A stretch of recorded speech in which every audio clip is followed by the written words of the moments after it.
Eid shopping blog নিয়ে থাকছে আজকের ভিডিওটি। আজকে আমি তোমাদের সাথে শেয়ার করব যে আমি আর আমার বোন ঈদে কি কি কিনলাম। তো চলো শুরু করা যাক। এখন যে ড্রেসটি দেখতে পাচ্ছ এটা আমি আমার জন্য নিয়েছিলাম, এটার সাথে ম্যাচ করে ওড়নাও নেওয়া হয়েছিল। আর এই ড্রেসটি নিয়েছিল আমার বোন, এটার সাথেও ম্যাচ করে ওড়না নেওয়া হয়েছিল। মিম ড্রেস নিয়েছিল দুইটি, একটি ব্ল্যাক কালার ছিল আর একটি অফ হোয়াইট কালারের মধ্যে ছিল। দুইটি ড্রেসই খুব সুন্দর ছিল আর দুইটি ড্রেসের সাথে ওড়না ম্যাচ করা ছিল, আমি তোমাদেরকে দেখিয়ে দিচ্ছিলাম। আর আমার ড্রেসটা ছিল ক্রিম কালারের মধ্যে। আর এই তিনটি ড্রেসই নেওয়া হয়েছিল ভোগ থেকে। আর ভোগের এইবারে কালেকশন গুলো কিন্তু খুব সুন্দর ছিল, আমার তো বেশ পছন্দ হয়েছিল। আর এর আগের বারও কিন্তু আমি ভোগ থেকেই নিয়েছিলাম। আমার কাছে যমুনা ফিউচার পার্কের ভোগ আউটলেটটা বেশি ভালো লাগে মিরপুরের থেকে। তো এই শুজটা নেওয়া হয়েছিল আমার আম্মুর জন্য, এটা নেওয়া হয়েছিল অ্যাপেক্স থেকে। এটা ডক্টর শু ছিল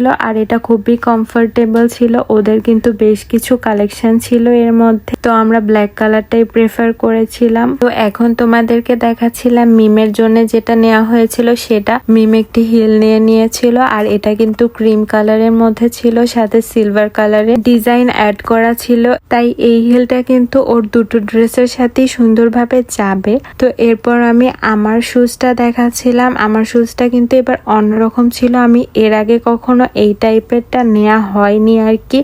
এটাও বেশ সুন্দর ছিল। আর আমার আর মিমের শুজটা কিন্তু এক শপ থেকেই নেওয়া হয়েছিল। আর এর আগের বার ঈদেও আমরা এই শপ থেকেই নিয়েছিলাম। আর এই শপের কালেকশন গুলো কিন্তু খুবই ইউনিক আর আমার খুবই ভালো লাগে। নেক্সট ভিডিওটা কিন্তু শেয়ার করব মিস্টার DIY থেকে কি কি কিনলাম। আর আমার রুম ডেকোরের জন্য কিছু জিনিস নেওয়া হয়েছিল, সেটাও কিন্তু তোমাদের সাথে শেয়ার করব।